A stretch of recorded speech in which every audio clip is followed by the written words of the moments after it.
Tudo bem, Fernanda? Tudo bom? Que bom, né? Vou te ver e te agradecer. Jogo de cara te agradecer porque eu te perturbei tanto pra gente fazer essa live que até vergonha dá. Mas, É porque eu não tô fazendo muita live assim de bate-papo, sabe? Tô mais concentrada aqui fazendo um monte de projetos, né, desse ano, então não tô, mas pô, pedido seu e do Juba, né?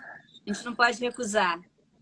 amiga, olha só, eu tô aqui, essa é a live do número 117, desde o dia 20 de março, conversando com um monte de gente e tentando arrancar das pessoas algumas coisas que vão levando ao longo do tempo que essa pessoa chegue à formação que ela está no presente momento, personalidade, e uma série de coisas que vão acontecendo ao longo da vida da gente que a gente vai acumulando e vai criando uma cara, né? Você tem uma cara muito própria, você tem um som muito próprio, você tem uma personalidade muito forte. Mas eu queria voltar lá no comecinho da sua vida, entender você dentro de casa.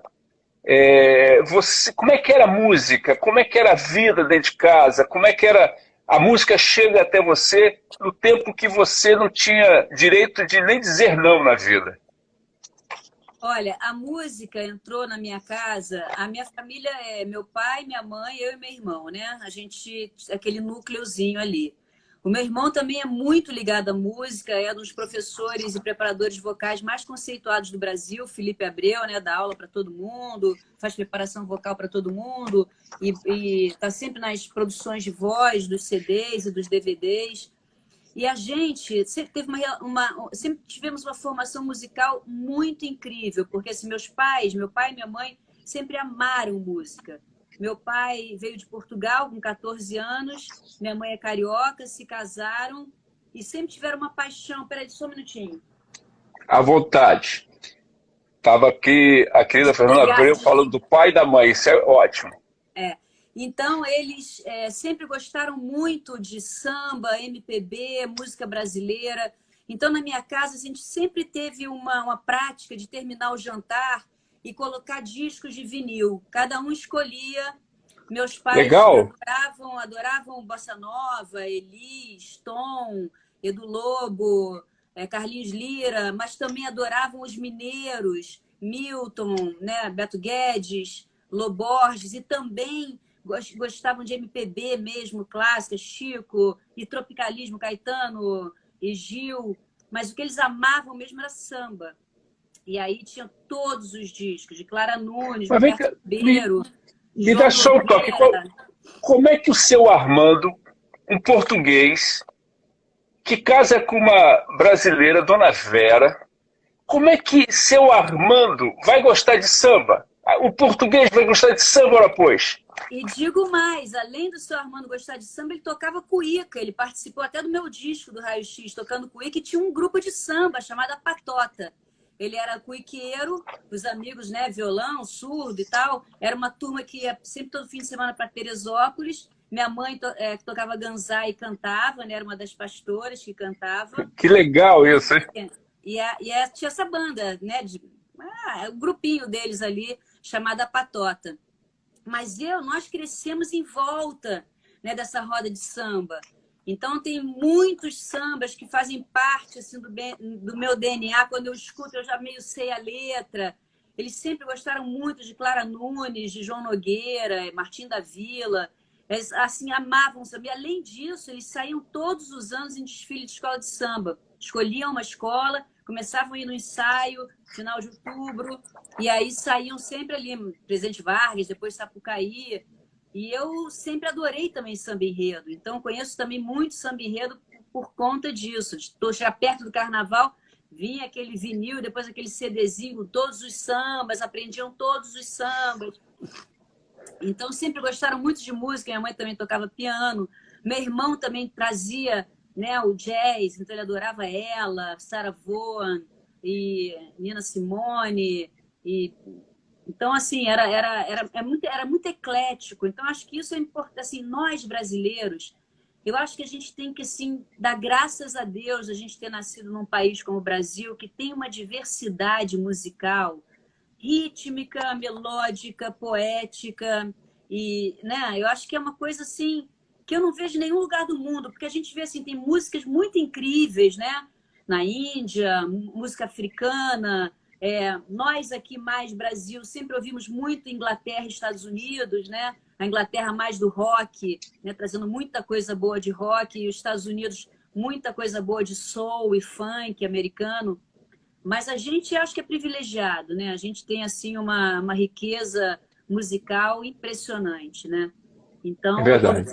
conversando outro dia até com um professor de música, né? Porque eu faço parte de um grupo chamado GAP, que o Frejá faz também, que Frejá, Leone, eu, Ivan Lins, Francis, uma galera que a gente começou em 2006, chama Grupo de Ação Parlamentar Pró Música, e que a gente começou a debater as pautas da música para levar para o Congresso Nacional, e uma das primeiras que a gente venceu foi a volta da educação musical para as escolas, que a gente perdeu muito, né, com aquele momento ali da ditadura de não exigir mais educação musical para a escola. Mesmo que as crianças não queiram ser músicos, mas a aproximação com a percepção musical, com a audição, com o ritmo e com a história da música, né? A história da música se confunde um pouco com a história do Brasil, né? São personagens incríveis, né? Pixinguinha, Não, e é possível contar a história do Brasil através da música. É, exato. é muito, muito forte isso, né? Teve um momento que a menina Fernanda começa a encontrar o seu perfil artístico. Você se dedica à dança antes de se dedicar, ou quase ao mesmo tempo, do que a música. Mas vamos à dança. Como é que essa dança chega até você? Como é que esse prazer de se expressar corporalmente, como é que isso começa em você? Isso foi incrível, uma história incrível, porque eu tinha o joelho meio para dentro. E aí eu fui a vários ortopedistas, minha mãe me levou a vários eventos. Alguns ortopedistas mandavam botar uma bota que tinha um ferro no meio, eu tinha que dormir com aquilo. A minha mãe ficou muito aflita e fomos até a BDR, aqui no Jardim Botânico, e um dos ortopedistas lá falou: olha, a minha indicação é que ela faça balé, porque o balé começa a trabalhar um pouco da bacia, esse andeor, né, que a gente chama do balé, e isso vai ajudar o joelho dela. Vamos de cima para baixo, da bacia para... Aí eu, com 9 anos de idade, me encantei, fui parar na mão da Tatiana Lescova, né, que é minha grande mestra, está viva até hoje, com 96 anos, é uma das, né, coreógrafas e personalidades da dança mais importantes do mundo todo, né? Veio também para o Brasil com acho que foi o Bolshoi ou o Kirov, né? Ela veio da Rússia e acabou ficando no Brasil, se apaixonou por um homem no Brasil, acabou ficando, abriu uma escola de dança e foi depois diretora do Teatro Municipal e tal. E hoje ela é uma das poucas pessoas que sabe, que são uma testemunha viva das coreografias do Balanchine. Então ela é convidada para ir para vários, né, balés e várias companhias de dança para ficar auxiliando e coordenando ali. Então eu fiquei apaixonada pela dança, eu comecei a apresentar um talento para a dança, para o balé clássico. E aí me formei em balé. Aí dancei Lago dos Cisnes, dancei Gisele. Foram quantos anos de balé? Porque demora, não é assim, eu me formei, parece que... Foi de 8,5 até 19. Então foram 10 anos aí de balé, e realmente é uma dedicação muito grande. São 5, Tempo de 2 faculdades, né, Fernanda? Tempo de 2 faculdades. Eu ainda fiz arquitetura e fiz sociologia também na PUC, né? Mas a gente é jovem, a gente arruma tempo para tudo. Mas a dança é muito forte na minha vida. E a música entrou um pouco por esse lado, essa veia da dança. Eu me lembro quando eu tinha 10 anos de idade, que eu recebi minha primeira mesada e fui comprar o meu primeiro disco, né? Porque era uma coisa lá em casa, a gente sempre gostou de música. E eu comprei o compacto do Jackson 5, né? Que tinha ABC. Lindo, né? E eu adorava o Michael Jackson, a dança dele também. Então eu ficava em frente ao espelho. Depois comprei James Brown, ficava em frente imitando. Fiquei louca com o Tony Tornado, com a BR3, ficava imitando toda aquela coreografia. Então, assim, a música entrou muito por essa veia da dança, que tem a ver, né, com a música negra do mundo todo, né, que é muito ligada à dança.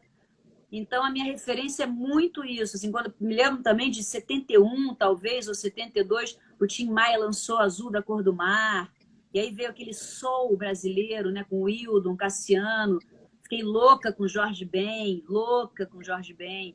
Então, e aí depois, mais tarde, ali com 18 anos, que eu fiz tudo, né? Fiz vestibular para arquitetura, que meu pai é arquiteto, saí, fui para sociologia, e aí meu pai me arrumou também um estágio no IFAM para subir favela, para contar, né, barracos e fazer uma espécie de um censo junto com sociólogos, arquitetos e urbanistas, ao mesmo tempo dançando na Tatiana ainda, mas já, né, naquela coisa que eu via que não dava o balé clássico para eu seguir mesmo a carreira de bailarina clássica, eu tinha que abrir mão de tudo. Esse ponto é legal, esse ponto é legal do balé clássico e a menina que fica em frente ao espelho ouvindo James Brown e Tony Tornado. Como é que você se dividia? Eu estou falando de emoção, eu não estou falando de tempo. Sim, você vai para a disciplina do balé clássico, que não é para qualquer um, com uma professora rígida, com formação russa, e olha o pé, olha a postura, olha o corpo, e depois compra o disco do Jackson 5, vai ouvir ABC, se solta, balança o braço na frente do espelho. Esse equilíbrio te dá ali uma noção já para que lado você vai correr? Olha, cara, eu vou te dizer uma coisa. Isso aí foi fundamental para a minha formação. Eu sou isso. Eu sou uma pessoa, eu costumo dizer, o balé me ensinou muito mais do que passos. O balé me ensinou realmente a disciplina, determinação, humildade diante da sua arte, né? Que você nunca está pronto, nunca. E nunca é melhor do que o outro. E nunca é melhor do que o companheiro do lado. Não, porque nem vem ao caso, né? Assim, o balé clássico, você está focado em você e sempre se aprimorar. Cada dia mais você pode mais uma coisa e você avança em mais alguma coisa. Mas realmente é muito duro, né? Porque é uma formação que eles ainda tinham aquela velha guarda, assim, né? Não chega a ser uma humilhação, mas é uma situação mesmo de... É muito rígido. Extremos. É muito repressor e é muita pressão. Então, você tem que... Né, eu tenho uma amiga, muito amiga minha, que é a Cris Amadeu, e que às vezes ela chorava, assim, nas broncas da Dona Tânia, que a gente chamava Tatiana Lescova de Dona Tânia. Ela às vezes não aguentava e chorava. E eu segurava firme, assim. Eu não queria chorar de jeito Durona. nenhum. Não ia dar esse mole de jeito nenhum. Depois eu ia lá pro vestiário, chorava, sei lá, lá eu ficava segurando da onda. E quando eu chegava em casa, assim, que eu adorava James Brown e tudo, e eu gostava também, começou a onda disco, né? Ali 73, 74, ao mesmo tempo com hip hop, assim, começou por Master Flash, com uma coisa do rap. E aí eu comecei a fazer umas fitinhas, cassete para festa. E eu tinha 15 anos, mas as pessoas me davam 11. Eu não tinha peito, eu não tinha desenvolvido ainda como as minhas amigas, que eram mulherões e tal. E eu ficava sempre meio tímida, assim. E aí eu comecei a perceber que eu ia nas festas, nas festinhas, os meninos não queriam saber de mim, queriam saber das meninas, muito mais gostosas, muito mais não sei o quê. E eu ficava ali num canto. Mas eu comecei a ver que minhas fitas estavam fazendo sucesso. Então, a festa não acontecia enquanto eu não chegava, a Fernanda não chegava com as fitas. Opa! E aí eu falei, bom, é aqui que eu vou me dar bem. Aí eu botava minhas fitas e saía rodopiando no salão, que eu tinha aprendido em casa com Michael Jackson, com Jackson 5, com James Brown. James Brown! E foi aí que eu consegui meu primeiro namorado, que ele ficou muito chocado que eu dançava super bem. E aí as coisas meio se desenrolaram assim, na minha vida, meio pela dança, pela música. Eu até brinco com os DJs hoje, né? Que assim, que eu meio dei uma de DJ, assim, fazendo nas festinhas.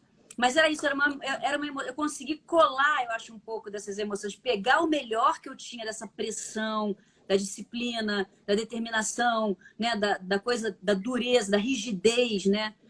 Do processo educacional do balé clássico, com toda a coisa mais libertária e mais solta, né?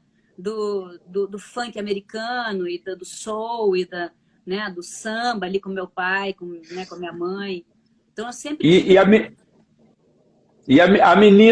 a menina bailarina começa a abrir espaço para musicista. Aí você vai fazer curso de violão, você faz canto, você e seu irmão participam de corais. Fala um pouquinho, aí começa uma outra uma outra gaveta sendo aberta na sua vida, que é você não usar a música apenas da parte física, mas produzir, fazer parte da música. Como é que foi essa chegada desse violão, desse canto, do seu irmão, que acabou também tendo esse caminho que você seguiu, Sim, né? sim. O meu irmão tem 1 ano de diferença de mim, ele é 1 ano mais velho só. E a gente sempre foi muito colado, a gente sempre, né, a gente viveu a vida toda sempre muito juntos, muito próximos. E o Felipe foi muito importante na minha formação. E ele começou a aprender violão, eu também quis aprender violão, aquela coisa do irmão mais velho. E ele sempre cantou muito bem. E tinha amigos que cantavam muito bem. E eu tinha uma professora, eu sempre estudei escola pública. E eu tinha uma professora, a dona Raquel, aqui no Jardim Botânico, no Camilo Castelo Branco. E ela era uma professora maravilhosa de música. E era a melhor aula que a gente tinha. Todo mundo ficava esperando a aula de música da dona Raquel. Por quê? Porque além dela ensinar um pouco de percepção, né, e estimular quem tivesse o talento para música, ela criou corais na escola, ela criou um festival de música na escola, ela criou uma aula meio de composição, ajudar a ensinar um pouco o que era o processo de composição, de letra, né, e de harmonia e melodia. Aí o meu irmão começou a compor, eu comecei a tocar as músicas que meu irmão compunha. A gente fez um disco, um vinil da escola, que meu avô fez a capa. Então, assim, era uma professora que era incrível, assim. Ela não ia só lá dar aula, ela criou projetos, né? Então, acho que aquilo encantou a gente também, eu e meu irmão. Meu irmão depois seguiu para o Cobra Coral, né? Que foi um super coral que teve no Rio de Janeiro, participou de festivais e tal. E eu fui fazer uma banda com o Léo Jaime, que conheci o Léo Jaime numa aula de balé clássico lá na Dona Tânia. De repente aparece o Léo Jaime para fazer aula de balé. Eu falei, gente, quem é esse gato? As meninas todas. Ai, olha isso, olha isso. Aí começamos a conversar, não sei quem. O nome da banda, da sua banda com o Léo era Nota Vermelha. Porque ninguém meio sabia tocar muito nada, né? Então ficava aquela Mas coisa. era Nota Vermelha porque vocês só tiravam notas vermelhas? Não tinha nada. Não, na Eram escola tudo CDF.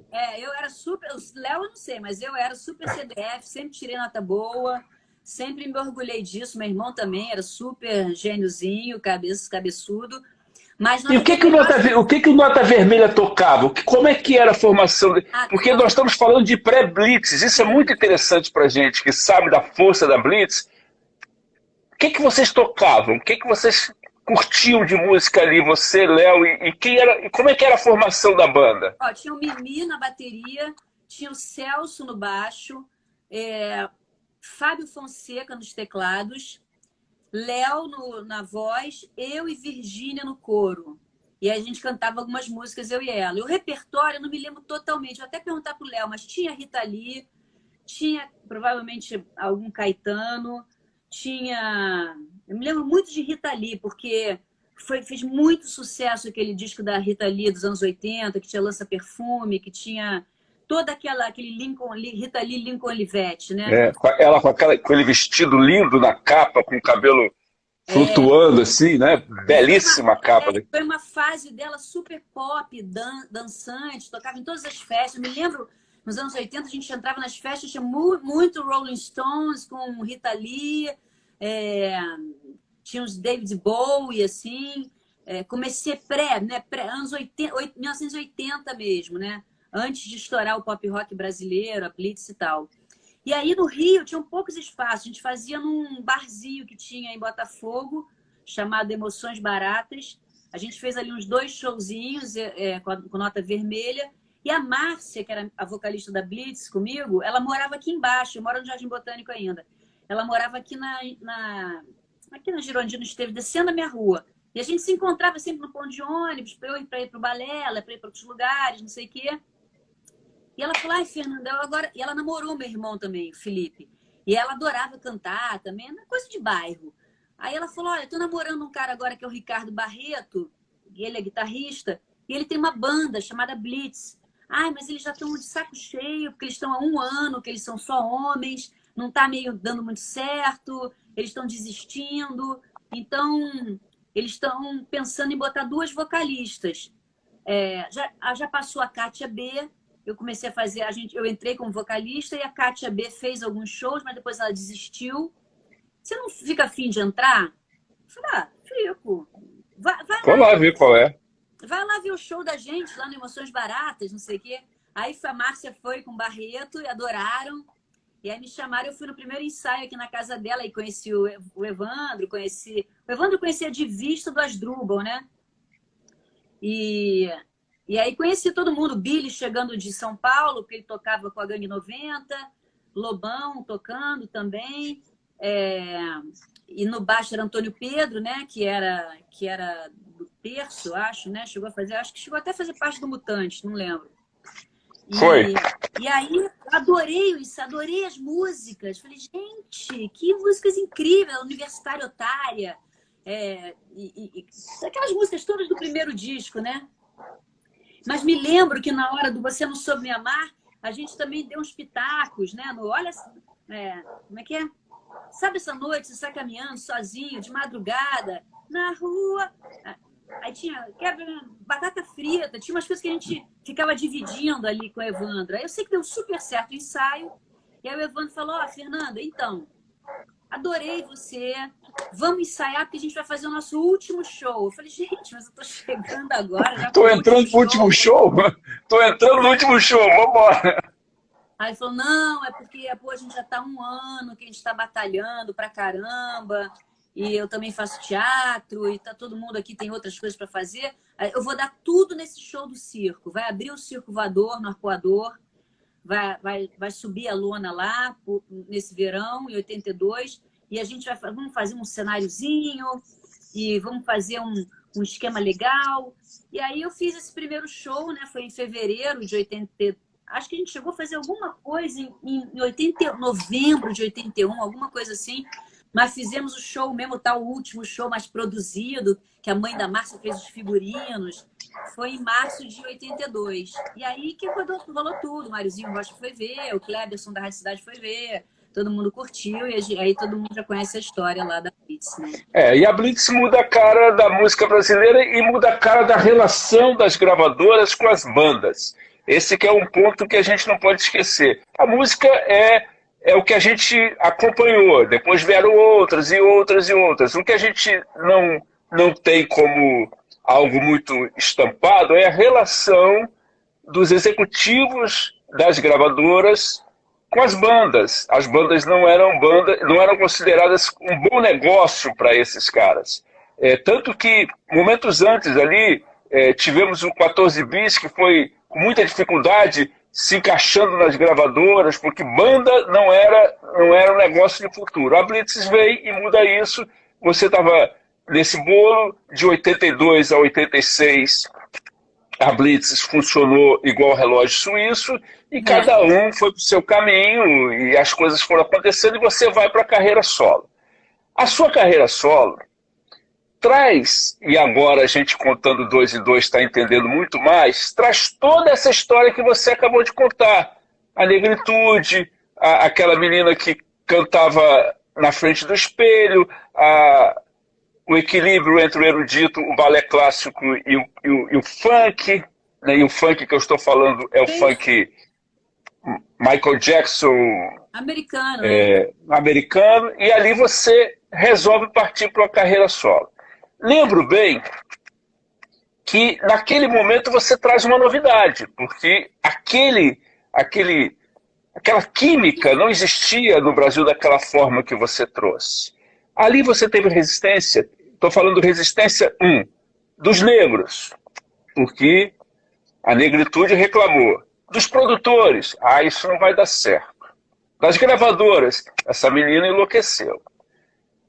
Fala um pouquinho desse determinado e determinante momento para você.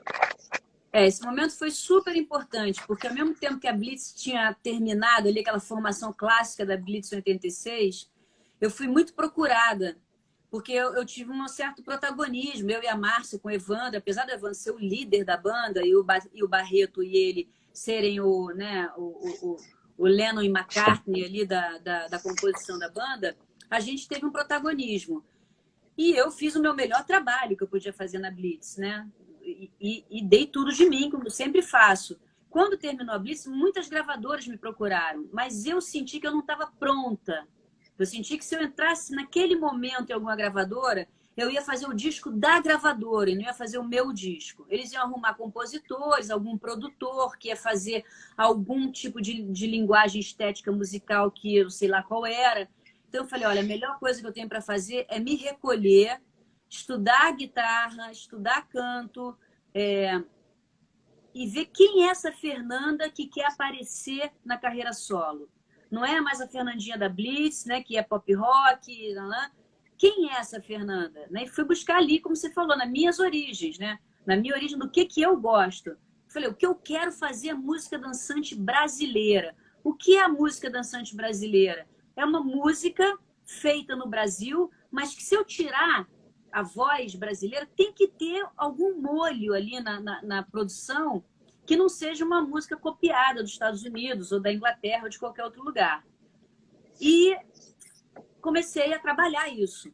Comecei a trabalhar e me lembro perfeitamente que o Liminha me deu uma bateria eletrônica, uma DR-220, porque ele viu que eu gostava. Quando a gente fez o disco Radioatividade, o Liminha insistiu muito para começar a botar alguma programação de bateria eletrônica e a Blitz foi super contra.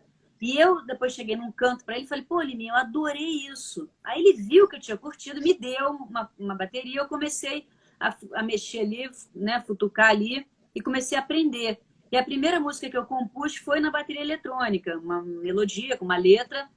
E aí eu estava dirigindo um show do Fausto Fawcett, em São Paulo, no Aruanta, e o Fausto falou, Fernanda, vem participar do disco que eu estou fazendo agora do Robôs Efêmeros, o Império dos Sentidos, que o Herbert Viana está produzindo. Eu falei, nossa, o Herbert, não vejo ele desde a época dos anos 80, Blitz, que a gente via, né, se barrando, todos os Emai, festivais. vocês dois eram da mesma gravadora?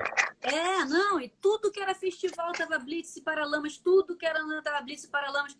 Aí cheguei no estúdio, encontrei o Herbert, em 88, 89, depois dos 3 anos, e cantei lá no disco do Fausto. E quando acabei, o Herbert me puxou no canto e falou, nossa, você tá cantando tão bem, você não quer fazer o seu trabalho solo? Eu falei, eu tô trabalhando nisso. Pô, me chama quando você tiver as músicas. Aí eu fiz umas 4 músicas, liguei pro Herbert, falei, Herbert, vamos lá? Topa fazer essa demo comigo? Aí ele fez a demo e ele falou, não, eu vou levá-la para EMI. Aí fomos lá, eu, Herbert, sentamos na frente do Jorge Davidson, que era ainda o diretor artístico da EMI.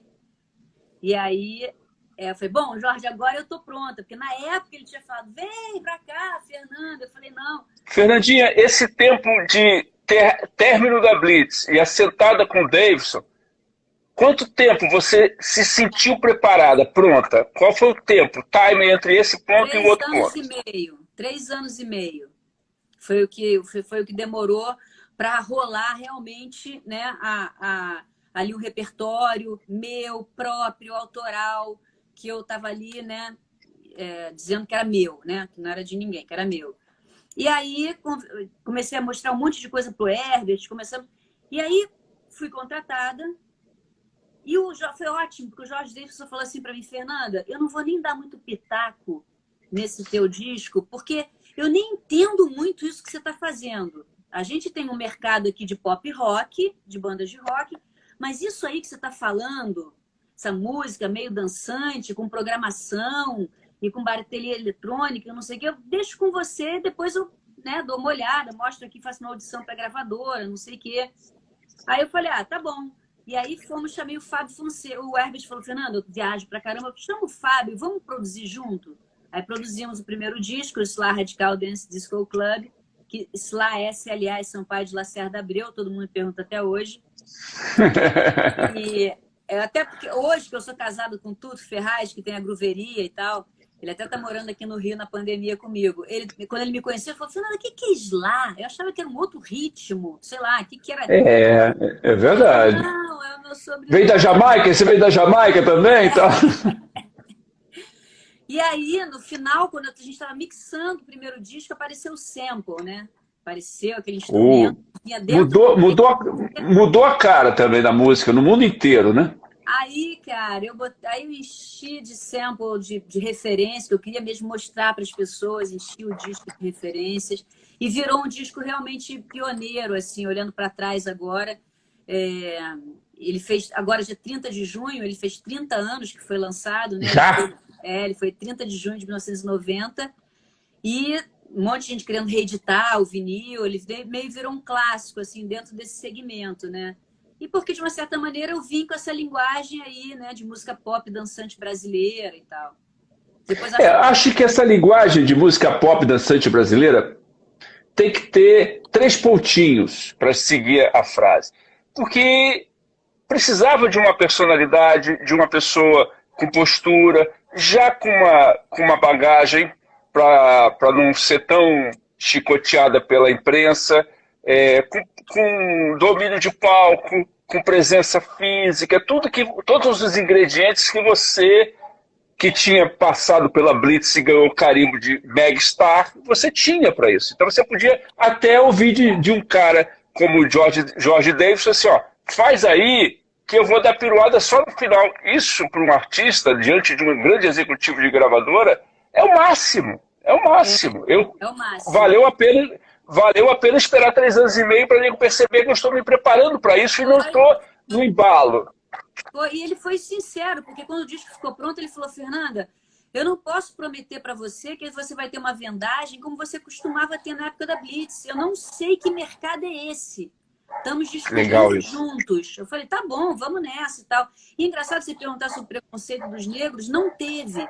Eu me lembro que a primeira matéria que saiu desse disco foi o Zeca Camargo, que escreveu para a Folha de São Paulo, e saiu numa capa da Ilustrada, que era assim, a onda agora é ser negão. E tinha minha foto branca. Ótimo! Mas que eu estava trazendo aí uma bagagem, uma referência de música negra, né?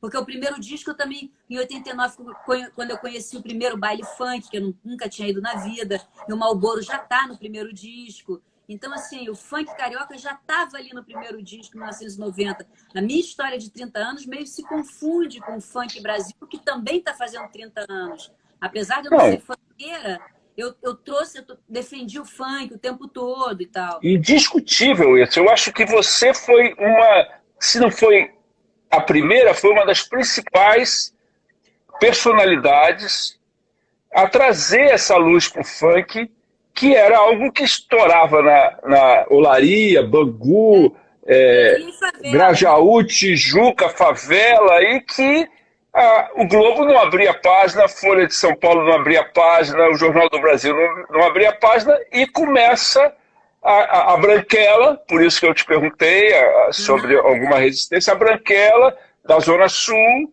filha de classe média alta, a ficar de olho no que a negritude fazia, e o mais interessante, com esses elementos todos que mexeram com a sua vida. Ali tem James Brown, tem Tim Maia, tem Hildon, tem... Pô, mó barato isso. Foi muito, muito legal, assim. E eu, em alguns momentos eu até apanhei um pouco, porque eu defendia, em vários momentos o funk foi muito criminalizado, né? Teve o primeiro arrastão em Ipanema, porque tinha um monte de garotos pretos ouvindo funk, era por causa do funk. Tudo caía na conta do funk, né? E o funk realmente passou por vários momentos. Eu vi todos esses momentos, né? O momento do funk raiz, que era o rap da felicidade, né? Eu só quero ser feliz, que era o funk cantando para o asfalto, né?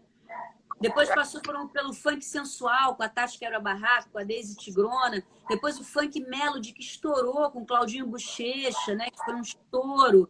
E depois, né? Aí depois teve a época toda da repressão, que os bailes todos do asfalto foram fechados, os funks foram todos para a favela, e começaram os proibidões, e dizer que o funk estava fazendo apologia às armas e ao crime. E, na verdade, as pessoas estavam escrevendo o que estava acontecendo na favela, né?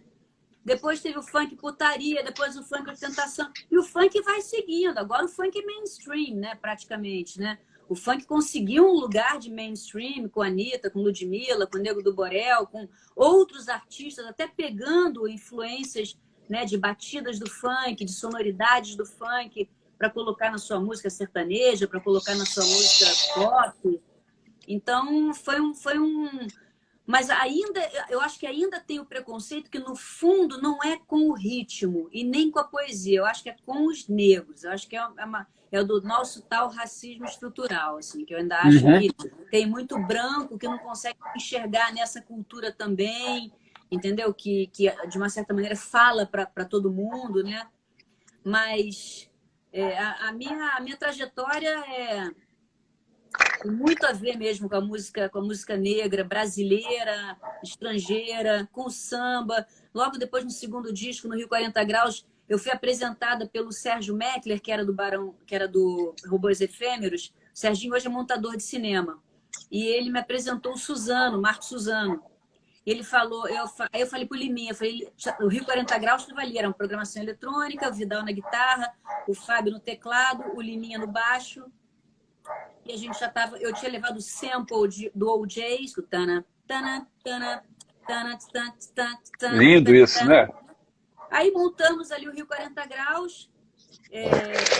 E aí o Serginho falou, pô, tem um cara que toca um pandeiro, que assim, ele já extrapolou o samba, ele tá fazendo uma pegada meio de funk, ele bota um microfone que fica um grave, médio, agudo.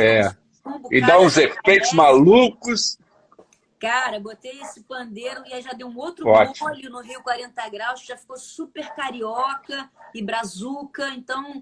E por aí foi com Da Lata, aí foi mais fundo ainda na coisa, né? E eu acho que uma coisa que a gente também não pode esquecer é que você juntou com isso tudo um bom gosto. Acho que esse é um ponto que eu gostaria de chamar a atenção e ressaltar. Que além da questão musical, você é uma presença física muito grande, presença de palco, e isso poderia te tornar chulo. Sim. Sabe? E você não, e você traz coisas bem feitas, com belas fotos, com plasticidade, com material gráfico, mesmo quando você tirou a fotografia sem roupa. Sim. Tudo de altíssimo. Aliás, a foto é do Walter Carvalho, né? Puta fotógrafo. Eu tenho guardado aqui uma caixinha que eu vou pedir permissão para te mostrar. Essa aqui, ó. Ah, isso é genial. Isso aqui eu tenho guardado porque eu achei um dos trabalhos mais interessantes que a EMI lançou ao longo da história da EMI no Brasil. Mas eu sou muito louca com isso aí. Deixa eu ver se eu consigo pegar um negócio para te mostrar. Mostra lá. Vamos ver o que Fernanda vai buscar. Esse armário deve ter coisas do arco da velha, como diria a vovó. Eu não tenho aqui, porque tá lá embaixo no meu estúdio, mas depois eu vou te mostrar, vou te mandar umas fotos pro WhatsApp. Tá. Eu fiz no Raio-X, eu fiz também um catálogo desse, super legal, porque o Raio-X teve a participação de um monte de gente legal, né? O Ivo Meirelles, o Lenine, o Herbert, Sérgio Meckler, o Lulu Santos, Berna Cepas, um monte de gente. Eu adoro juntar as pessoas, né? E depois, no Entidade Urbana, eu fiz uma revista chamada Entidade Urbana, que tinham 49 artistas plásticos, fotógrafos, designers, super legal, falando um pouco sobre essa relação de cidade humana e corpo urbano, porque minha música é super urbana e tal. Mas você falando isso, eu acho que a minha carreira tem um tripé aí que é importante, que é a música, a dança e as artes visuais, né? Eu fui casada há 27 anos com o Luiz Stein, ele foi uma parceria, assim, fenomenal, né, na minha carreira, fez todas as minhas capas, todos os meus videoclipes, todas as cenografias do meu show, é um cara gênio, assim, que eu conheci, que já trabalhava com as Drubal, antes de eu conhecer ele. Então, foi uma pessoa muito importante. Você falou uma coisa que é importante na minha carreira mesmo, porque a representatividade, a representação visual de um artista também diz a que veio, né? Identidade visual. E também tem um pouco de discurso, né, Edu? Eu acho que, sabe, você tem que se colocar quanto artista, sabe? Politicamente, eu sempre gostei de política, né? Não é à toa que eu fiz sociologia, não é à toa que eu fiz arquitetura para fazer urbanismo. Então, é uma coisa que eu não abro mão, assim, de me colocar, não fico muito em cima do muro, entendeu? Então, eu dou a cara para bater mesmo, assim, nas coisas que eu acredito, né? Olha só, tem algumas perguntinhas aqui, várias perguntas, todo mundo dizendo que te ama, que você é a maior do mundo, que é a mulher mais bonita do Brasil, um monte de coisa. Isso é muito bom, porque é verdade. Aí nós temos aqui, ó, Estamos sendo acompanhados em Betim, Montes Claros, Catanduva, Juiz de Fora, Vitória, Belo Horizonte, Rio de Janeiro, Congonhas e outras cidades. A Edires, eu acho, comenta: Rio 40 Graus é muito atual. Como surgiu a letra? A letra do Rio 40 Graus surgiu assim, eu escrevi um refrão. Eu estava no Rio, foi em 92, né? Essa música a gente compôs em 92. E o Rio de Janeiro estava passando por um momento que era assim, a gente estava percebendo um armamento pesado subindo as comunidades. E a gente estava percebendo assim, o começo do domínio do funk carioca na música e no que era o reduto do samba, que eram as favelas, né? A garotada, né? Com a música eletrônica, né? Com as equipes de som. E eu quis escrever sobre isso, né? E aí eu escrevi um refrão que era Rio 40 Graus, tirado do filme do Nelson Pereira, né? Quando eu vi isso, eu falei, nossa, Rio 40 Graus, que genial! Vou pegar esse título e escrever alguma coisa.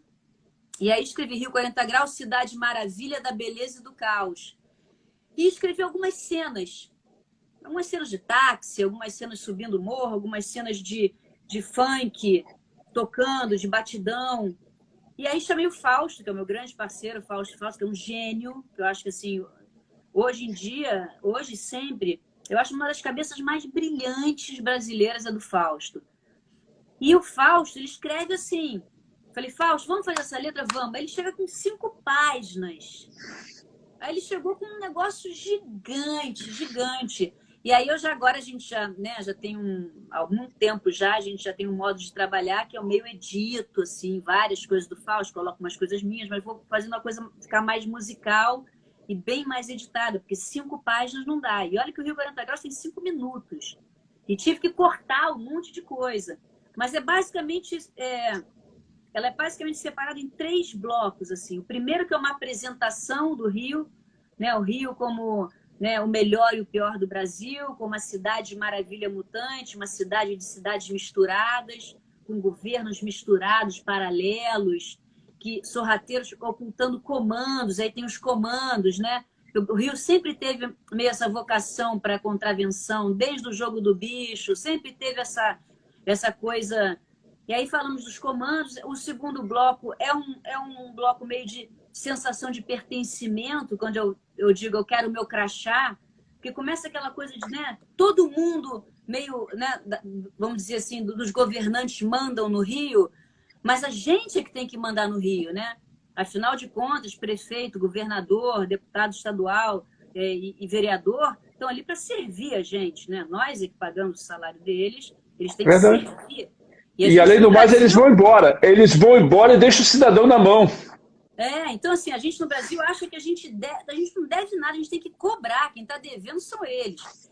Então, e o terceiro bloco, que era esse bloco que eu falei muito com o Fausto, que eu queria falar, que era sobre o funk carioca nas favelas, que assim, que era o início do domínio, né, do funk como música, juventude, cultura, comportamento, moda. E aí a gente começou a brincar com a história, que é super bem-humorado, o Rio 40 Graus, e irônico também. Começamos a brincar com a história do armamento subindo. Então tem a subuse musical de batucada digital, que não deixa de ser a metralhadora do funk, né, metralhando pelo Rio de Janeiro, né? Agora, olha só, agora há pouco você falou que se identificava com a questão política, que gostava da política, e Rio 40 Graus, mais político impossível, né? A forma mais política impossível. Quem está na live mandando um abraço para a gente, dizendo que aí do Brasil inteiro. Juba está aqui com a gente, dizendo que você é sinônimo de trabalho, é fera, e isso é verdade. E tem uma parte da sua vida que, infelizmente, eu vou ter que tocar aqui, porque o tal do Rogério... É Rogério ou Rogéria? Rogéria? Rogério está perguntando, e eu vou tocar por uma questão de educação ao Rogério, mas ninguém é perfeito. Como surgiu o convite para cantar no disco 100 anos do Vasco da Gama? Você é vascaína, o que eu posso fazer? Eu sou super vascaína, super. O meu pai, meu avô chegou no Brasil em 46. O time do Vasco era o Expresso da Vitória. Era o time brasileiro, a seleção brasileira. Então, meu avô, que era Sporting em Lisboa, quando chegou, lógico que ele seria o Vasco da Gama. Ainda por cima, Lógico, cara. já chegou campeão e no ano seguinte campeão. Então, meu pai, pequeno, virou vascaíno. E desde que eu sou pequena, ele é vascaíno sempre. E aí tinha tudo, jogo de botão, todos os times de jogo de botão de Vasco. E acompanhei, né, o Vasco muito, muito, muito, muito com meu pai. Depois sozinha. Adoro São Januário. E quando o Vasco caiu para a segunda divisão, primeira vez, eu fiz tudo. Fiz show, escrevi livro, fiz tudo que eu podia fazer. Participei do DVD, fiz tudo que eu podia. Eu amo o Vasco, amo. Paixão. O importante é ter saúde, minha amiga. O resto a gente vai embora. Você teve um momento muito difícil na sua vida que você deu uma parada na sua profissão para cuidar da sua mãe. Foi um momento muito difícil para qualquer pessoa. Como é que essa relação de, olha, agora você tem duas meninas que também devem estar meio perdidas, como todos nós. Como é que é esse equilíbrio da vida artística da mulher, principalmente, que por mais que você fosse casada há quase 30 anos com um cara e bem-sucedido, criativo, não sei o quê, a mulher que vai sempre na frente, que arruma tudo, até o dever de casa da filha, mas amanhã eu tenho que sair para fazer um show em Nova York, mas hoje eu vejo o dever de casa da minha filha. Sim. O que aconteceu foi assim, foi um momento realmente bem complicado, porque ao mesmo tempo eu não posso parar de trabalhar, porque as contas continuam chegando. Então, o que eu fiz? A minha mãe entrou em coma e foi a primeira vez que eu até fui fazer análise, né? Eu nunca tinha feito análise na minha vida, que foi ótimo. Porque eu tinha que entender melhor que luto era esse, porque minha mãe ficou 6 anos em coma. E aquele coma mesmo que é um coma, gente. A pessoa não está lá. E está lá. Então, assim, loucura a pessoa não... Eu não posso fazer o luto porque a pessoa morreu, porque ela não morreu. Mas ela não está viva.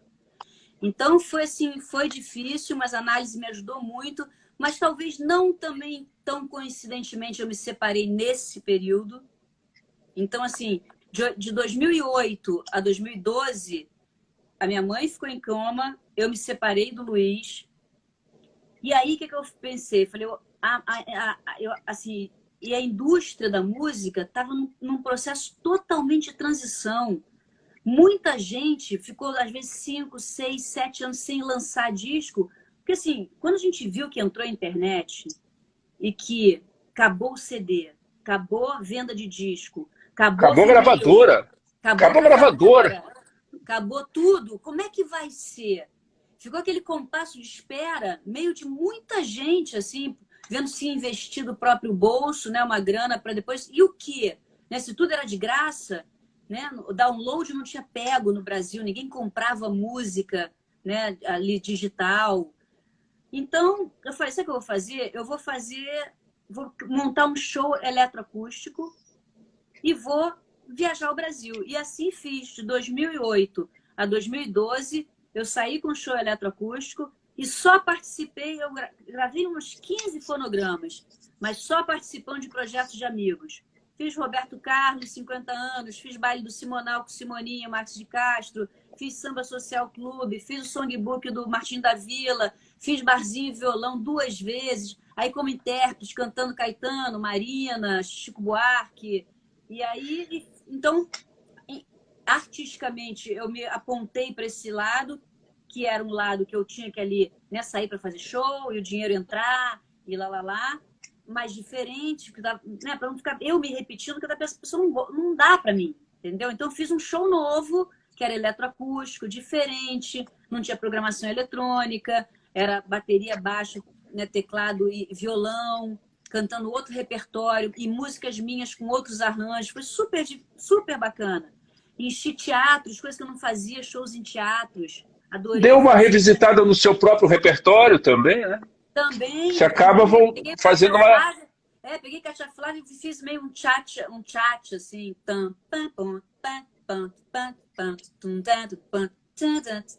Cátia Flávia. Então foi super legal.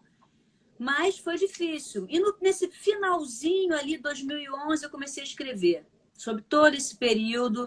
E aí veio o Amor Geral, que aí eu escrevi uma música para o Luiz, que era meu marido, uma para minha mãe, uma para o Tuto, que eu me apaixonei, casei com ele, a gente está junto há 8 anos. Então, é um disco que eu lancei em 2016 e que é um disco que fala sobre esse período todo que eu passei, é bem autobiográfico, mas fala um pouco dessa história, assim, que é a história, para mim, principal da humanidade, que é o respeito, que eu acho que é a base do amor. Então, por isso que eu acho que essa coisa do amor geral, né? É o amor que não é só o amor romântico de casal, é o amor que você consegue enxergar o outro, é a empatia, é tudo que a gente está precisando, né? Hoje no Brasil e no mundo inteiro, as pessoas conseguirem se colocar no lugar das outras, né? E conseguirem ter essa empatia, essa tolerância, essa generosidade, esse respeito às escolhas individuais, né? Que é super importante. Então, para mim, é muito louco, sabe? Essa história toda de ódio, sabe? De alguém chamar um preto de macaco, de alguém ainda ser racista, de alguém querer matar um gay. Eu acho tudo, tipo, muito louco. Vamos ver se com essa parada que o planeta está dando, se as pessoas dão uma repensada, né? É, Mas aí eu fico acompanhando as coisas pela rede social, eu sou a favor de fulano, sou contra o remédio é, tal, sou a favor. Aí parece que as pessoas não estão sacando o furacão, o olho do furacão que nós estamos metidos no planeta todo. Não é só no Brasil, não é na minha casa, não é na sua casa. É o planeta todo doente. Fernando Alonso, o e tempo está outra, terminando. e outra que eu acho importante, que assim, como você fala, não é um fla-flu. É.